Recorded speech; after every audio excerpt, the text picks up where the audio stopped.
the Balls Podcast with Mark Davis, Chris Meinhardt, Luke Rule, Jake Winnekind, Alan Tomasella, and Nick the Doc Skirkle. Welcome to another episode of All About the Balls Podcast. I'm Mark Davis. It is Tuesday, December 10th, 2024. We are coming off of a college football conference championship weekend, week 14 of the NFL season, and man, oh man, do we have a lot to talk about.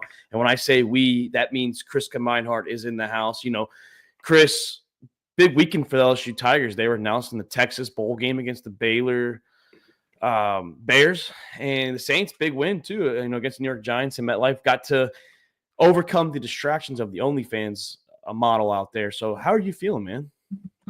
Yeah, stoked about the game in Texas. New Year's Eve. I'm so glad the SEC gave us that game. Shout out to them for giving us the Texas game. And then huge win in New York. Hey, that coach, D2 coach now. Yeah. The biggest thing I was happy about, not only that it was a win, but that I didn't have to watch that fucking game go into overtime. Because that was a brutal watch, even as a fan. It was a brutal watch. I only caught what was on Red Zone, and then I was like, man, this might go overtime, and this is not pretty. Not pretty at all. No, and then you have Derek Carr trying to be fucking Superman, trying to pick up a first down on second down. So unfortunately broke his hand. He's out several weeks, which means they can just say out for the year. We did pick up DiNucci, though. However the fuck you say his name. Former Cowboys legend. Yeah. Yep. And I think after this weekend too, Chris, you woke up a little toxic on Monday. You've been attacking everyone. It's not, it started off with the Ohio State fans, and then you've jumped down my throat today. You randomly posted a Jamar Chase, Kyle Pitts message, and I was like, damn, dude. I was like, that was out of left field. That was out of left field, like a different fucking states away too. It's my villain era right now. Yeah, I was gonna say, I was like, Doc woke it up the other day. Well, Gage was like, so I texted him and Noah separately, and I was like, hey, let the fun begin. He's like, why the hell did you have to start this shit? I was like, whoa, Chris started that. I just tagged him. I just tagged Colin after during it. I didn't say anything. Yeah, but villain era started. I mean, both my seasons are over, so might as well talk shit where I can, Man, what episode? I was hoping Doc was going to be in here. Doc and me represent each other with this episode. I know you and Luke feel the same way. Not sure how Jake and Alan feel with the college football talk, because we're about to jump into it, man. Like I said, college football, the seeds are out, and we're going to talk. Should we give a trial run with the reseeding, the potential reseeding? Should we leave it the way it is with bracket style, or should the automatic bids be conference winners? We're going to talk about that. We're going to talk Alabama, SMU, of course, the Texas, Penn State, Notre Dame placement. And then, Chris, we got some NFL storylines out of this week between the Eagles, Bills, Vikings, and Kansas City Chiefs. 4 contenders, if you ask me, for the Super Bowl. So are you ready to jump into this college football madness? I know we talked a lot on text message, but now we can actually express our opinions where we can go face-to-face, not text message, because that stuff gets lost in translation too, if you ask me. Yeah, some of us don't have the keys, Yeah, some of us don't have the keys, but Chris, so as you can see on the bottom of the screen, it's pretty simple. This is not the rankings that the College Football Committee did. This is now the official seeds I'm not going to give out because Clemson wouldn't be in here. So you have Oregon number 1, Georgia number 2, Boise State number 3, Arizona number 4, Chris. Those are the automatic bids, and we knew that those are probably the 4 teams. Arizona State, I'm sorry. Those are the 4 teams that we knew on Sunday at noon it was going to happen. And then Clemson won, so they jumped in. And Chris, the conversation then was, where's Texas and Penn State and the Irish going to be? So the committee felt that the SEC runner-up, man, they go down 1 spot to number 3 in the committee's eyes. That means they're number 5. Penn State, same thing, went down 1 spot to number 6. And then the Fighting Irish, I wish I could do that. The Fighting Irish, I can try and do that, though. The Fighting Irish number 7, Chris, and then the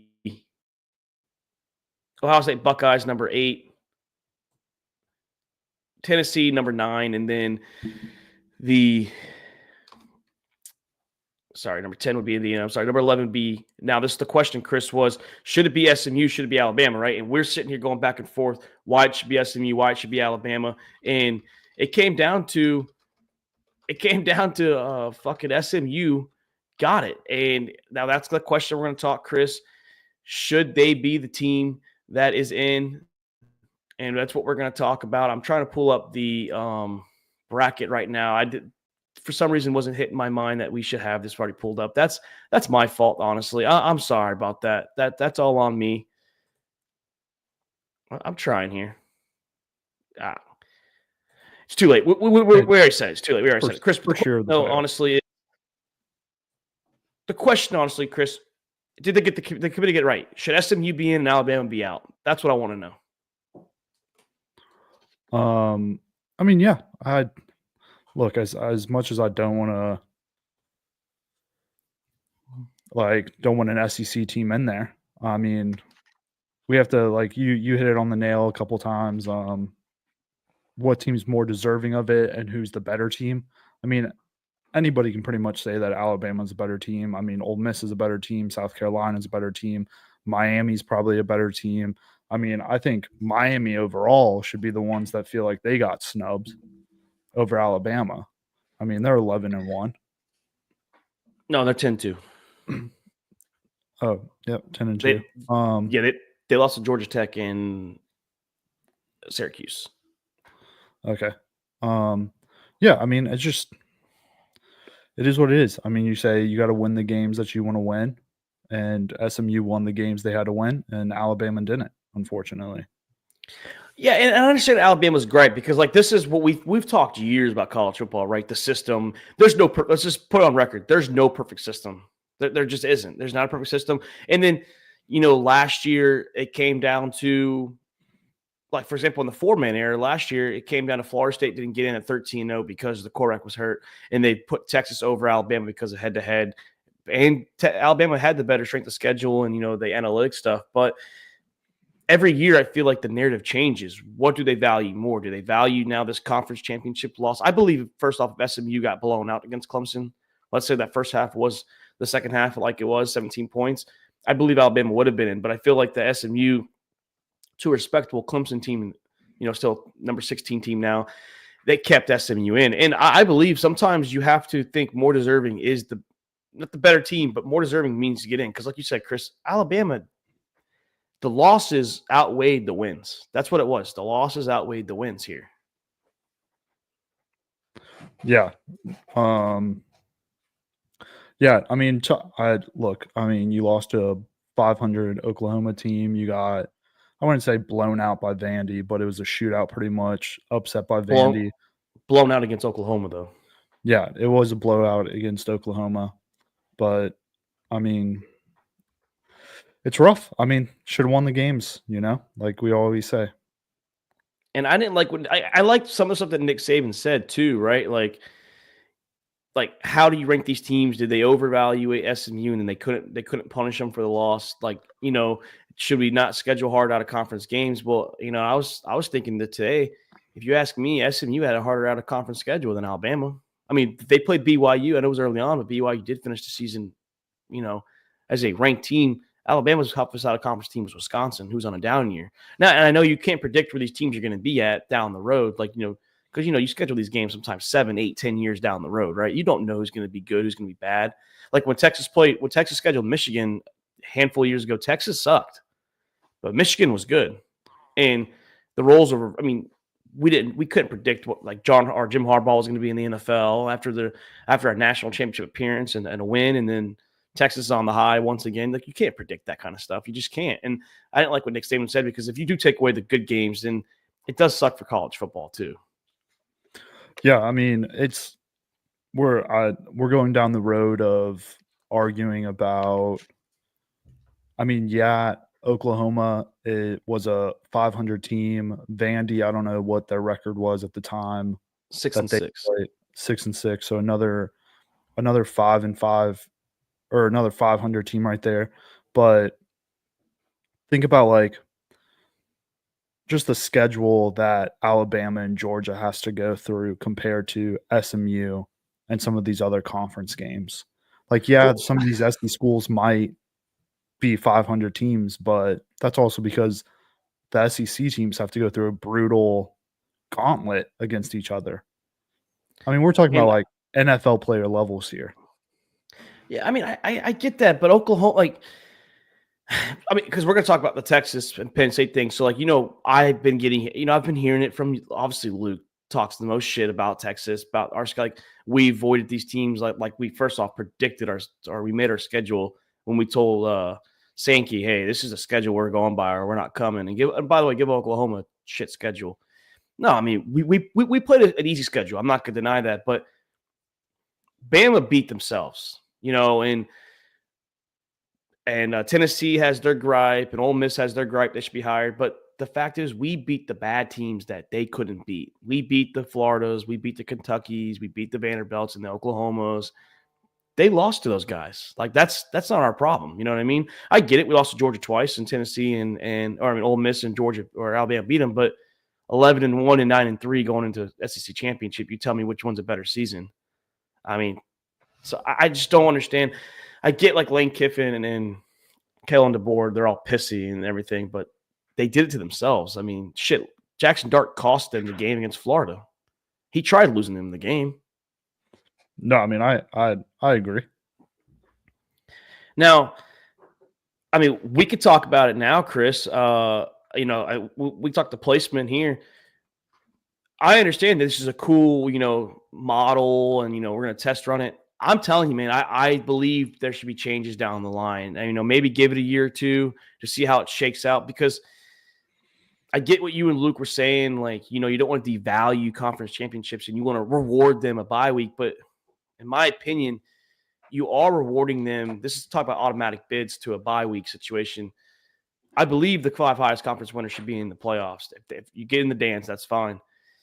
But let's say, for example, Ellen or UNLV would have beaten Boise State. They probably would have been ranked around like 17, 18, and Clemson was 16. So in reality, Clemson and Arizona State, who's number 12, should, in the rankings eyes, because the committee pretty much said Clemson doesn't deserve to be in the playoffs because where they ranked them. Let's just put that out there.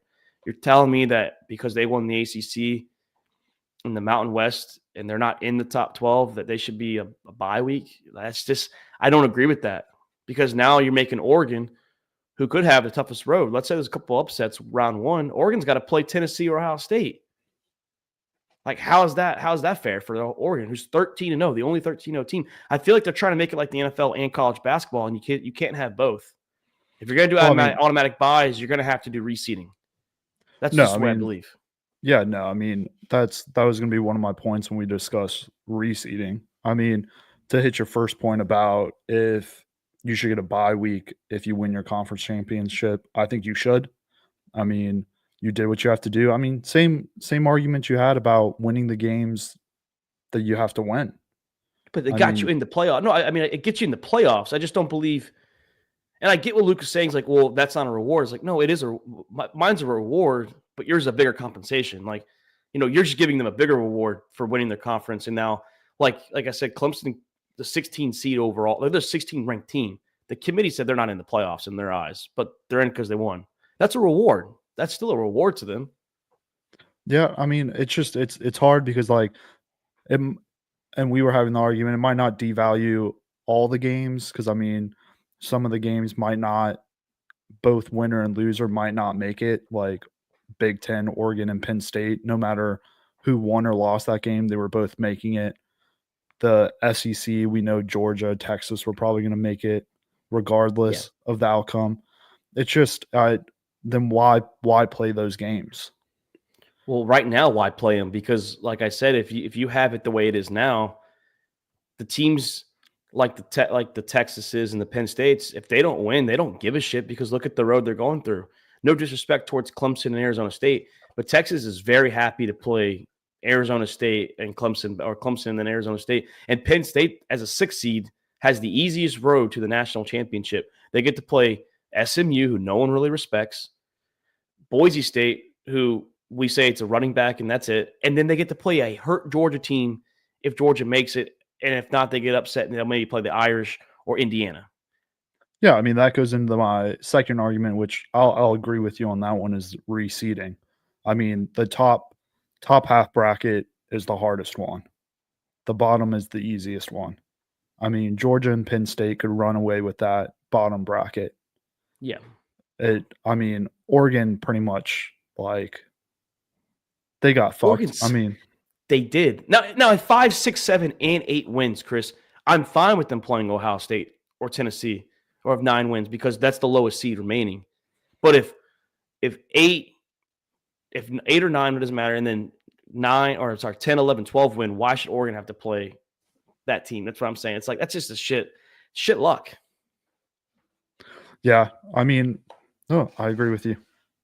I'm with Doc. If you're gonna do automatic bids, then it needs to be reseeding. No, If you're not, that's what I'm with. So if it's automatic buys like it is now, reseed. If it's just like how I mentioned it and the way I prefer it, if you win your conference, you get in. It doesn't matter. Like if you're top 4, you're top 4. That's fine. But they value the rankings. So if, like, for example, I'm not saying because Texas would have been 3, but it would have been Oregon, Georgia, Texas, Penn State. That'd have been the top 4. And then, of course, your Arizona States, your Boise States, your Clemsons are going to fall, and SMU still would have been in too. Alabama still would have been out. But technically, SMU would have been 10, and Arizona State would have been 11, and Clemson would have been 12. That's the way I believe it should be if you're not going to do reseeding. But I believe it's going to be a trial and error. You're going to have to probably do it a couple of years and see how it pans out too. I mean, what are your thoughts? I mean, I saw a lot of people talking about it. What are your thoughts of like just not even conference buy-in, anything, like top 12 teams? Like, not saying that you have to go like BCS era where like you have to run it through a formula, but like I respect the conference championships because, like, you want to give the top 5. Remember, it was supposed to be top 6, by the way. If Pac-12 was around, it's supposed to be, and that might be a thing. They might bring that back. It's actually supposed to be the Power 5 and then the highest group of 5, but it changed to 4 and 1 when the Pac-12 dismantled. But I don't know. I don't want the BCS era back. I don't want the computers to tell me who she'd be in. I never liked the BCS. I thought it was stupid that it was a computer-based formula. And at the time, I was some also of it was formula, but the SEC was always the favorite and the beneficial. They benefited the most off of it. Like the year that, because especially when the Big 12 lost a championship game because we lost too many teams, when we had 10 teams. The year was the LSU Alabama rematch. Oklahoma State got screwed because Big 12 didn't have a championship. So Oklahoma State was a 3rd team, and if they would have had a championship and would have won, it would have been LSU and Oklahoma State. But the fact is, they valued the 11 and 1. Well, yeah, he probably would have won that game, to be honest. I wish it would have been. Yeah. And that's before, I was in SEC. I'm still not a true SEC to like the blood like you, but I believe this. I'm getting there. I mean, it does mean more, but I don't know. I don't know what to say. And then the SEC too, if it doesn't change, and I mean, the SEC's already been known on the record coming this year. They're acting like crybabies where they automatically won at 4 teams. I really do think in about 5-10 years, it's going to be the SEC and Big Ten, and they create their own league. And then maybe the Clemsons and the Florida States, they buy them out, and they bring them over, the Miamis, whoever else wants to join. No, like I said, I brought it up to you and Luke, was like, I think this was a big momentum push that they talked about it a little bit this past offseason about SEC and Big Ten going together. But I think this is going to be a bigger push because, I mean, you essentially had 3 big SEC schools that are better than some of these schools that are up here right now that could have made a playoff push. My buddy Taylor's been telling me for about 4 or 5 years. I mean, before they'd even got leaked, he really swore on it. He's like, I'm telling you, man, these 2 conferences down the line are going to split. They're going to get away from the NCAA, and they're going to create their own league. And I mean, he tells me every year, and I'm saying every year in the offseason, we talk about it and it gets brought up. And at first I wasn't a believer. And then it's like you said, the more and more this happens, the more and more I can see it happening, man. And it's like the NCAA will crumble because, if those 2 leave, they're bringing some guys with them. No, you're definitely bringing some bigger schools in the other conferences. The Irish too probably join. Like Clemson's, the FSU's, Depending if FSU can wants to get their shit together. They're not I think invited they if they would. go 1 and fucking whatever. Hey, 2-12 this year. Willie Taggart, by the way, never went 2-12. I mean, Indiana also like. I mean, the fact that they. So if it was Chris the way that I was, presenting it, Indiana would actually have a home game. If it was, don't automatically give these team buys. They would technically would have been the 8 seed. I think it was, and they were claiming that they should have a home game, which that I don't even believe you should be in, but that's No, just I my mean opinion. Notre Dame's gonna. I mean, this could be one of the worst takes, but Notre Dame's gonna crush Indiana. Well, I mean, I was fighting Luke Hard yesterday on text message. I really believe the spreads are all jacked up, especially, or at least the Irish game. Like that, there's no way that Texas and Clemson has the biggest spread at 11 opening, and the Irish and Indiana are 7.5-point favorites. I don't give a shit if both teams play in Indiana.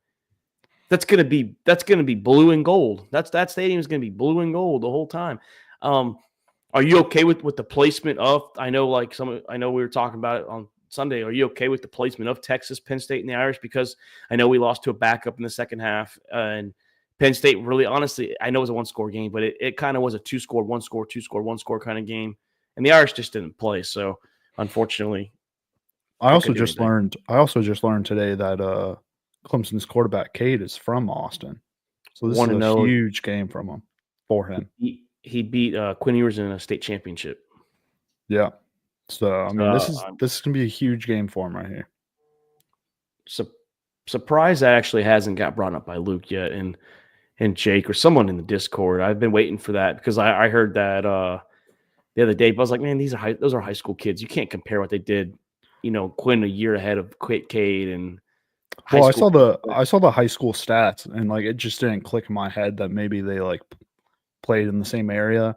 But then I saw a lot of people posting about like Clemson. It's like reaction of getting placed with Texas, and then they like flipped to Cade, and they like he was all emotional, and I was like, okay, what story is Yeah, this? I didn't know he was Like, from Texas. Yeah, I didn't know he I was was from like, Texas. what's this story? And then I read the comments, and it was like, oh, he's from Austin, and I was like, oh, this is a big Yeah, game for him. so they're from two of the biggest in their regions. Two of the biggest schools that have like rich history, and he did beat Quinn. I don't know what the stats were then, but like I said, that's high school then, and this is college now. I mean, you can't compare what they did in high school to what the Texas Longhorns and the Clemson Tigers are. An orange team will win though that day. So They will.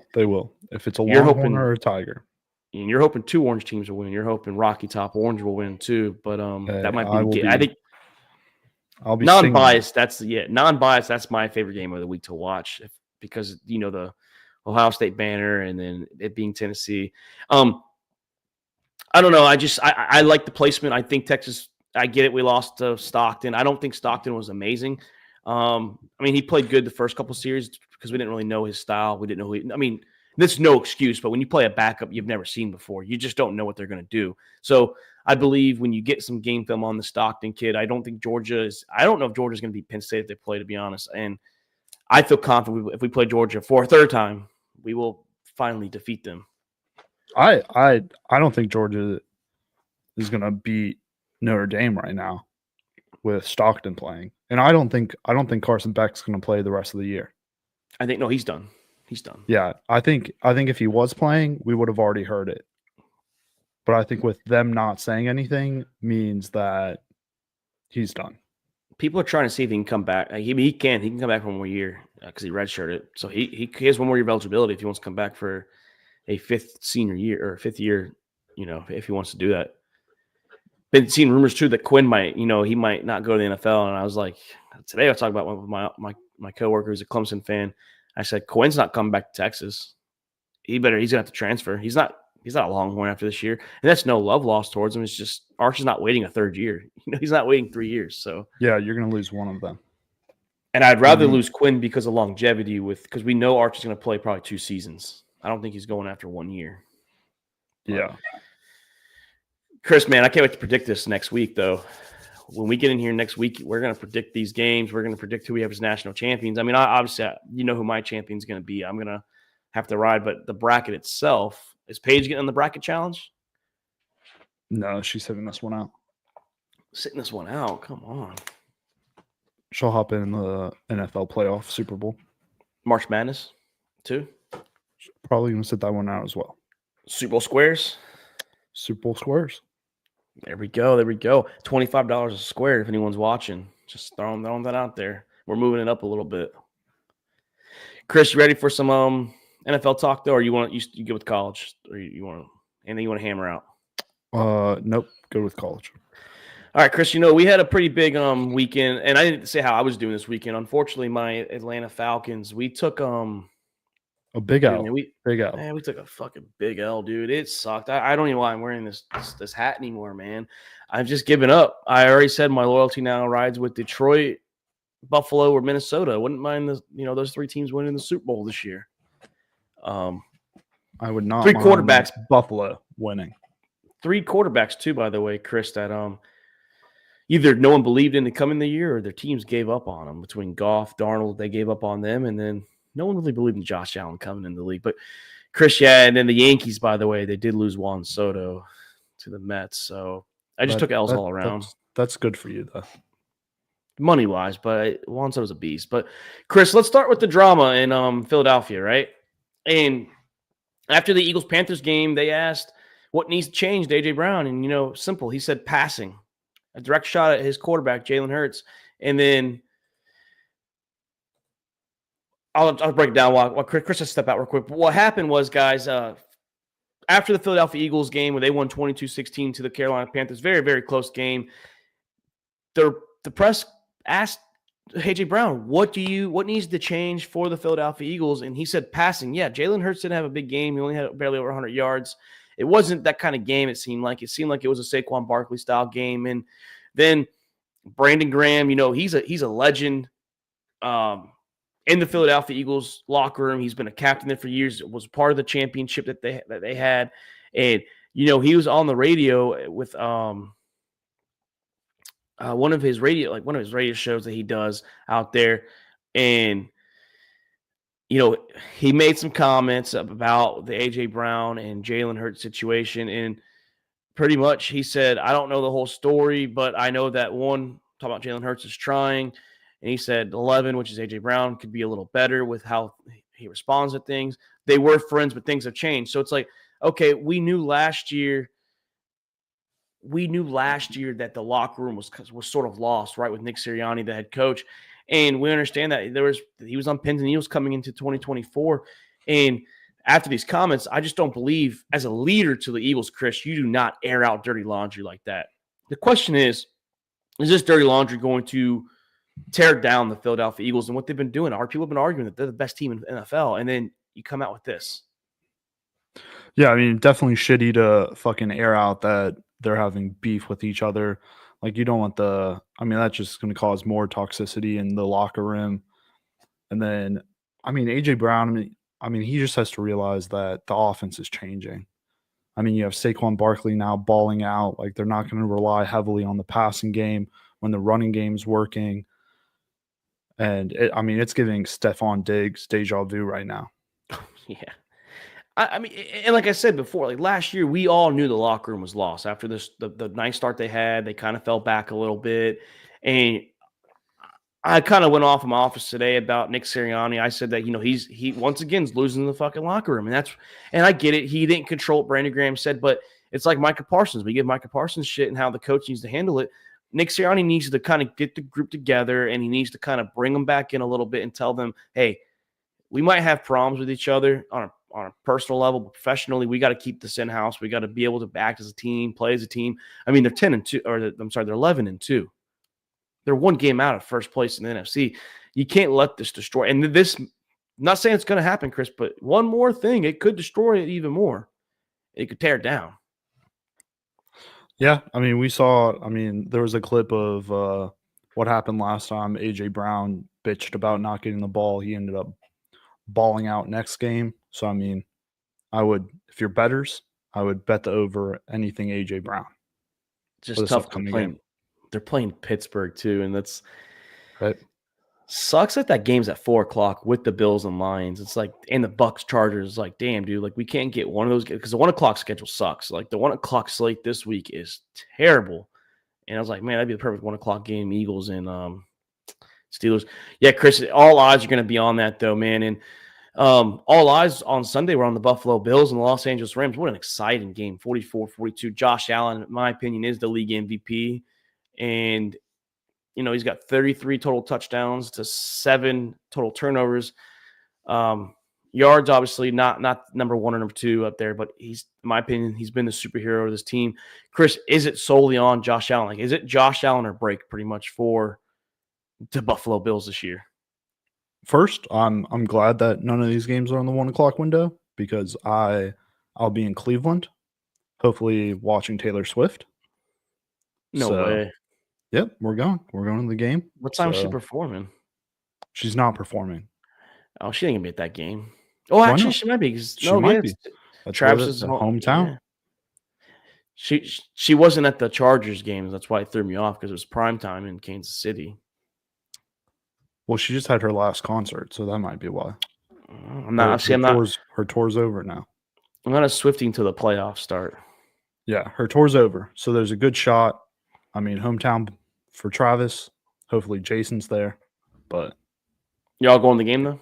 Yeah. Yep. Daddy A's going too. I love that man. Love him too. That's a good guy right there. But yeah, no, Bills, I mean, they need Josh Allen. I mean, look what he did. He tried to put the team on his back. Yeah, he did. It just it didn't happen.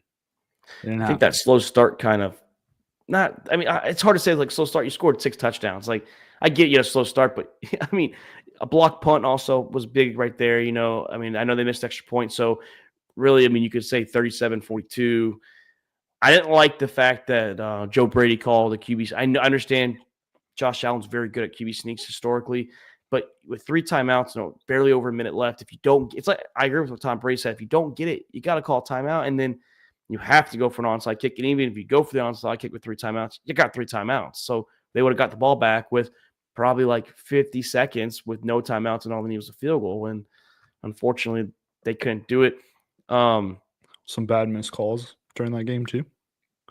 Yeah, that Puka Nacua right before half, missing that one. But I just unfortunately feel bad for Buffalo because now they got to play Detroit, and I said it in the Discord. It's just a 2-game losing streak, so it sucks to say, but I don't know. I'm not going to say it's on Josh Allen's back yet. I think the defense is still pretty good. I think they just had a bad game. The Rams are pretty good offensively, if you ask me, with Puka, Cooper Kupp, and Kyrie Williams, pretty good running back too, and Stafford. Stafford's warming up. They're heating up second half of Rams. That's what they do. I'm not out on the defense yet. Matt Milano's just coming back, so give them some time. I think they'll be fine, Chris. I think defensively they'll get together, especially in the cold when they have home field or when they have home games. Yeah, they might drop this next one, but they put themselves up good enough to where they could drop these 2. They can afford it. I think if they lose this game, I think they went out after this game. They either went out start now or they went out after the Lions. They're either going the last 4 or the last 3. It's hard betting against the Lions, especially in Detroit. If it was in Buffalo, I'd be picking Buffalo. Yeah, Goff doesn't do great outside, but in a dome, he balls out. Goff did good outside this year already. He only played like 1 or 2 games, but he's doing good. Speaking of the NFC North, though, Chris, we've been arguing the last couple weeks in Discord about these little purple purple eaters, the Minnesota Vikings, led by Coach Kevin O'Connell, quarterback Sam Darnold, and Jake. His logic was if you don't make the Final Four, which means the NFC or AFC Championship, you're not a good team. I don't agree with that logic because if the Lions somehow go 16-1 but lose their first game, they're a bad team. I don't believe that. So the question, honestly, is, Chris, I'm asking you right now, are the Minnesota Vikings contenders or pretenders? Yeah, right now, you can't argue that they're pretenders. They're going out there, they're winning games. Like we said, you have to win the games you got to win. Yeah. Their schedule definitely has benefited them. I will say. Yeah, they've only played 4 teams over 500. They're 2-2. Yeah. So, schedule. But, hey, like you said, they don't make the schedule. They play the games that are on the schedule. So, no, not shitting on them for that one. But, they're winning. And all Kevin O'Connell. Oh, Yeah, I mean, Kevin O'Connell's doing what he's doing. They're not making Sam Darnold go out there and be Superman. It helps that JJ's out there. You just Addison's fucking woken up. hey, Addison had a big game. Maybe not. Yeah, Maybe not. maybe not because he had a big game. Maybe the Falcons defense let him have a big game. Dude, that highlight of that guy trying to I just see JJ running, and all of a sudden I see this guy just dive out of nowhere, and I'm like, what the hell are you like? What's going on out here? It was just funny because like JJ hit like maybe 20 yards deep and threw his hand up in the air, and it almost like it stunned the defensive back. Because once the hand went up, the defensive back was like, okay, what am I doing? Yeah, I was just like, and then the one with Addison where Darnold couldn't follow through his throw and it was short and great coverage, but the defender never knew where Addison was at and he just kept running. And I'm like, okay, Addison stopped like fucking 3 seconds ago, man. Like, you gonna turn around? No, I mean it definitely benefited Sam Darnold throwing some of those balls short. Yeah, it did. I don't think he was planning on that happening, but hey, it worked out. Yeah, I agree. But Chris, back to the thing though, is like, okay, they're the 11th ranked offense, 9th in scoring, 6th in points per game on the defensive side. They do give up some yards, but they're a bend but don't break. Under Brian Flores is pretty good defensive coordinator, if you ask me. And then Kevin O'Connell, we say Shanahan's a quarterback guru. Maybe Kevin O'Connell's the quarterback guru. You know, Josh Dobbs, and then there's a couple backups last year that played pretty good for a couple weeks. Kirk Cousins played pretty well under Kevin O'Connell. I know we hate on him, but he did play pretty good with Kevin. And look at Darnold. Make or break year, 28 touchdowns, 10 interceptions, over 3,200 yards, almost 3,300 yards. The guy's balling. I mean, he's always had the arm talent, but the intelligent part, maybe it wasn't his fault, maybe all the time with the Jets and Panthers, but he's looking like he's got that talent if you just give him something around him. Yeah, I mean they might break JJ's heart next year. Because I mean JJ's young too. Yeah, I mean like there's no big question because JJ's still on his rookie contract, so you can afford to pay Sam Darnold if you want. But I'm sure it's going to hurt his feelings a little bit. But we just got to see how his leg is too. Sam Darnold's getting paid by somebody. Now I don't know if it's going to be like break the bank, but he's getting that contract somewhere down the road going off in the offseason. He's played well enough to earn it, and especially if the Vikings go deep. He's got to get paid somewhere. Maybe like Geno money. Maybe something like that. No, I can see Geno money. Shout out to Geno too. Seahawks playing pretty good. Can't wait to pick that game. Geno or Baker money when he first got to Tampa. Well, yeah, it was a. But see, I felt like Darnold got Baker money this year, and then how Baker proved it. Then he got that 3-year contract. So I believe he should get some. I've been seeing reports. Maybe the Jets get him. Maybe it's a reunion. I wouldn't do it if I was him, but you never know. No. I wouldn't do it. If I wouldn't go to the Jets at all. I'm just trying to think of who's going to go for a quarterback. Like that's kind of what you got to think about too. Like not in the draft, but like a free agent quarterback. Well, maybe the Titans. Titans possibly. With Callahan. But Chris, let's move on to the Kansas City Chiefs before we sign off. Every week it seems like it's. I mean, the only team that they beat by double digits was the New Orleans Saints, Chris. But we've seen a few instances this year. Week 1 against the Chiefs or the Ravens. I mean, just by a toe. We saw the blocked field goal. We saw the pass interference against the Bengals, the Falcons. All these games so close, and then the Raiders on Thanksgiving weekend with the fumble that no one knew what happened. And then this past week, Chris, Matthew Wright on the upright hit the inside of it. The question is the luck of the Kansas City Chiefs going to run out in the playoffs? We already know that they have a home game. They will be in the playoffs. Is the luck going to run out? Yeah, I mean, I saw an interesting stat. I don't know if you saw this from the chef. The Chiefs right now are 0-7 against the spread in their last 7 games, and no team has ever went to the Super Bowl if it had 6 games against the spread losing streak. I saw a stat that they are the worst team as a 12-1 team with point differential. The other worst team was the Raiders. They won the Super Bowl. I was like, oh, okay. I'm leaning towards 55% that they're still going to make the Super Bowl from the AFC, but it's getting that percentage is now They're my Super Bowl prediction for the AFC before the season against the Lions, and that's slowly. I think only the Ravens and Bills can beat them in Kansas City. I think the Steelers can do it in Pittsburgh, but the only two teams I can see them going into Arrowhead would be the Ravens and the Buffalo Bills. I can't see anyone else doing it from the AFC side. Yeah, I mean, it's just so hard because like they haven't really looked competitive at all against any game this season yet. Their worst every season, game, and they're 12-1. Yeah, it's just I hate them. I hate them. Like I said yesterday, I was like, man, if the Falcons' worst season was 12-1 and their quarterback was 20 touchdowns, 11 interceptions, I'd take that any day of the week. Like I would take that every single day of the week, every single season too. I would take that every year. And I think, like I said, I think Lamar and Josh Allen and their offenses can do it this year. I really can. I really do believe it. But at the moment, it's just hard betting against Mahomes because if you give him a chance, if he's one score with a couple minutes left, I feel like he's either going to tie the game or win the game in regulation. Yeah. You know who to bet on this week, though, right? Jameis Winston. He prayed. He prayed to God for him to take those pick sixes away.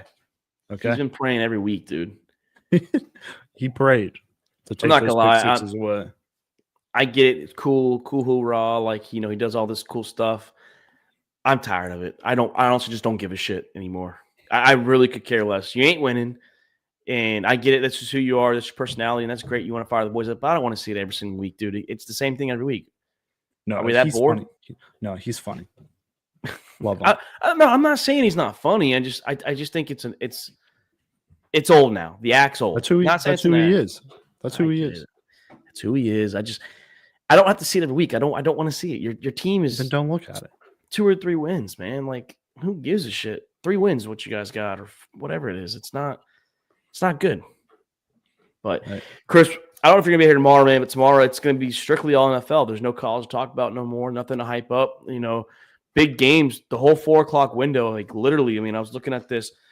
We got Steelers, Eagles, Bills, Lions, Colts, Broncos. Honestly, for playoff spot, and then Bucks, Chargers. That's the 4 o'clock window right there. That's big. In the Cardinals, Patriots. But who cares? And then 2 Monday night games. It's Sunday night game, Packers and Seahawks. It's going to be a fun preview episode tomorrow. We're going to spend about 30 minutes previewing, and then I don't know who's all here tomorrow. I think Doc will be here, and so will Luke.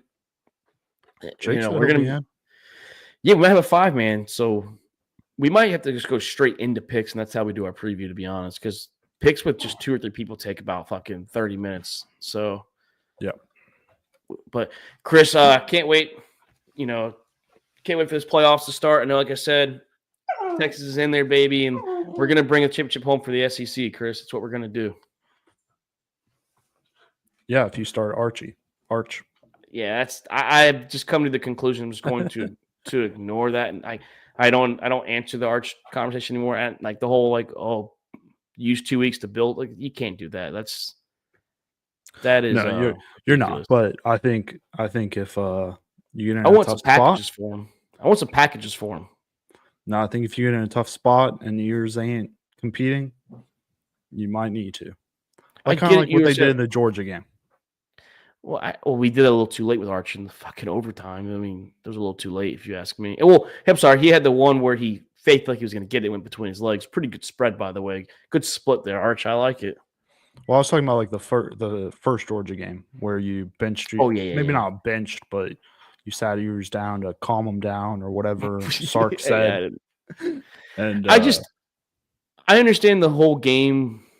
This past game, I get it. Like he had 2 interceptions. I still don't believe the first one was as bad because I believe if he threw it to the outside like you wanted, I believe it was going to be a potential pick 6. That guy was crashing pretty hard on the outside, and I get it behind him. But second one was pretty terrible. But you can't ignore the fact that he hit Golden in the end zone of 2 guys for a touchdown, and the guy dropped it. You can't ignore the other drops too, and all the penalty. Like it wasn't just Quinn Ewers. I get it. He's got to make better decisions, but he wasn't throwing a lot of screens. He was slinging the ball. He was slinging it. Especially in the first half, we beat ourselves. It's just unfortunate the way it went, Chris. It's the way that a cookie, like you said, the cookie crumbles. Cookie crumbles. But Chris, tomorrow night we'll be here, probably 9 p.m. Well, if it's Jake, we'll be here around 9:45 p.m. If not 9 p.m. I'm Mark Davis. That's Chris Gemeinhart. This is All About the Balls podcast. We'll see you guys tomorrow night with our Week 15 preview. Have a great night.